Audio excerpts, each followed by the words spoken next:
নমস্কার বন্ধুরা, স্বপ্নাস কুকিং চ্যানেলে আপনাদের সবাইকে স্বাগত। আজকে আমি তৈরি করে দেখাচ্ছি মোচার চপ। সন্ধ্যার স্ন্যাক্সে খুব কম উপকরণ দিয়ে এই মোচার চপগুলো কিভাবে বানাবে সেই রেসিপিটাই আজ আমি আপনাদের সাথে শেয়ার করব। আসুন তাহলে দেখে নেওয়া যাক আমার আজকের এই রেসিপিটি। মোচার চপ বানানোর জন্য একটা ভাজা মশলা প্রথমে তৈরি করে নিতে হবে। তার জন্য নিচে 1 চামচ গোটা জিরে, 1 চামচ ধনে আর একটা বড় গোটা শুকনো লঙ্কাকে 2 টুকরো করে নিয়েছি।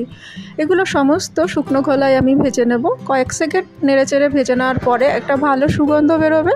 এখানে কিন্তু দেখা যাচ্ছে যে কয়েক সেকেন্ড মানে 15 থেকে 20 সেকেন্ডের মধ্যেই এই ভাজাটা হয়ে গেছে।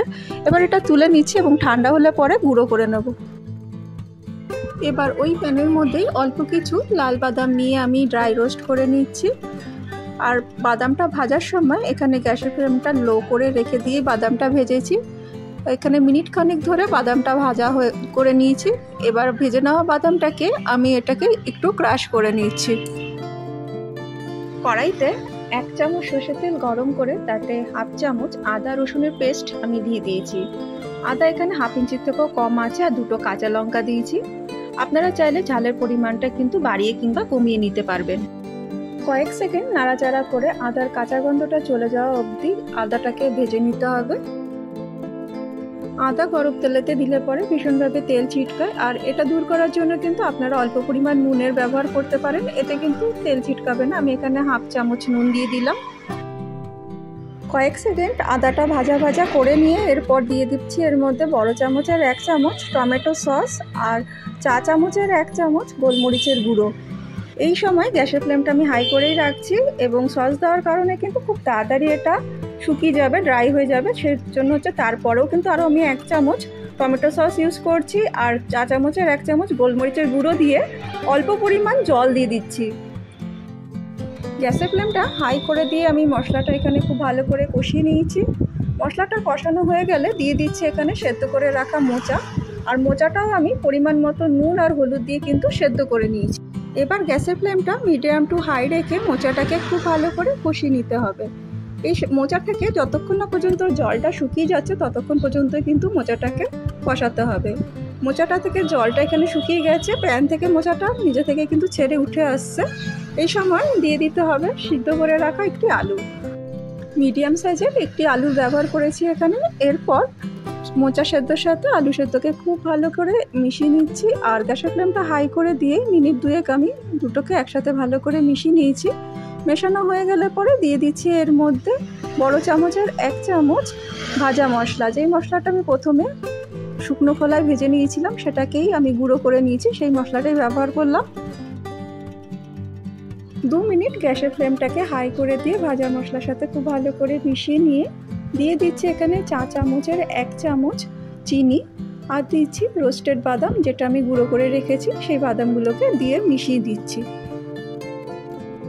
সব কিছু দিয়ে আবারও খুব ভালো করে মিশিয়ে দিচ্ছি আর এই সময় গ্যাসের ফ্লেমটা আমি একদম হাই করে রাখবো। মশলার এই মিশ্রণটা কিন্তু ততক্ষণ পর্যন্ত মেশাবো যতক্ষণ না কড়াই থেকে এই পুরো মিশ্রণটা শুকিয়ে একটু ড্রাই হয়ে উঠে আসছে। এই পুরো মিশ্রণটাকে ড্রাই করতে আমার 3 মিনিটের মতো টাইম লেগেছে আর এই সময় ক্রমাগত নাড়িয়ে আমি ড্রাই করেছি, কারণ গ্যাসের ফ্লেমটা এই সময় হাই করা ছিল।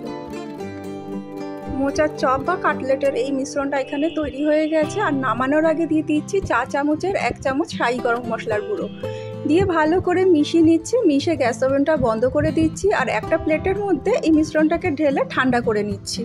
আর একটা বাটির মধ্যে বড় চামচের 1 চামচ কর্নফ্লাওয়ার বা কর্নস্টার্চ নিয়েছি আর দিচ্ছি চা চামচের 1 চামচ নুন আর সামান্য জল দিয়ে কর্নস্টার্চটা গুলে নিচ্ছি।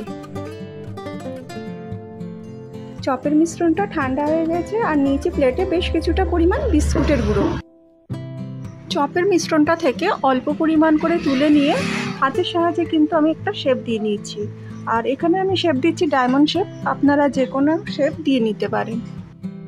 মিশ্রণ থেকে অল্প পরিমাণ নিয়ে হাতে প্রথমে গোল শেপ দিয়ে নিয়ে 2 হাতে চেটোর মাঝখানে রেখে প্রেস দিয়ে সেটাকে চ্যাপটা করে নিয়েছি আর একটা পাশ একটু সুচলো করে নিয়েছি।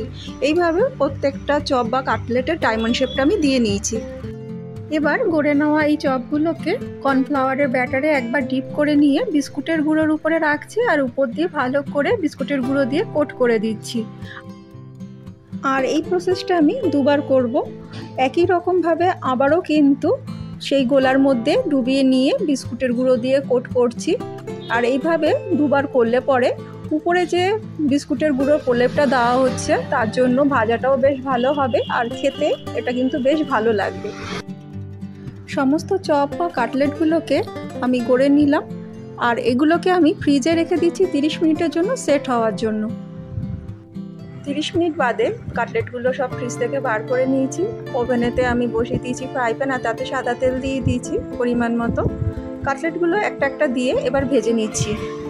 গ্যাসের ফ্লেমটা মিডিয়াম টু হাই রেখে দিয়ে কাটলেটটা একটা পাশ ভেজে নেওয়ার পরে উল্টে দিচ্ছি অপর পাশটা ভাজার জন্য। দুটো পাশে উল্টে পাল্টে কাটলেটগুলো সব ভেজে নিলাম। আর এই কাটলেটটা হতে খুব বেশি টাইম লাগে না, 2 মিনিট টাইমের মধ্যেই হয়ে যায়। যেহেতু পুরটা আগে থাকতে তৈরি করে রাখা থাকে সেহেতু কাটলেট হতে বেশি সময় লাগে না। সব কাটলেটগুলো এখানে ভাজা হয়ে গেছে, এবার তেল থেকে ছেঁকে তুলে নিচ্ছি। খুব সহজভাবে মোচার চপ বা কাটলেটটা আমি আপনাদের করে দেখানোর চেষ্টা করেছি। মোচার চপ বা কাটলেটটা সন্ধ্যার টিফিনে হোক বা যে কোনো সময় বাড়িতে গেস্ট আসলে আপনারা কিন্তু সহজভাবে বানিয়ে নিতে পারেন। আর এই চপ বা কাটলেটের মধ্যে যে আমি সসের ব্যবহারটা করেছি সেটা কিন্তু অবশ্যই করবেন, এটা দিলে পরে টেস্টটা কিন্তু অসাধারণ লাগে। আশা করি আমার আজকের এই রেসিপিটি আপনাদের ভালো লেগে থাকবে। যদি ভালো লেগে থাকে অবশ্যই একটা লাইক, কমেন্ট আর শেয়ার করবেন। আর নতুন নতুন ভিডিও পেতে আমার চ্যানেলটা সাবস্ক্রাইব করার অনুরোধ রইল। সবাই খুব ভালো থাকবেন, সুস্থ থাকবেন। আবার দেখা হচ্ছে অন্য কোনো দিন অন্য কোনো ভিডিওতে।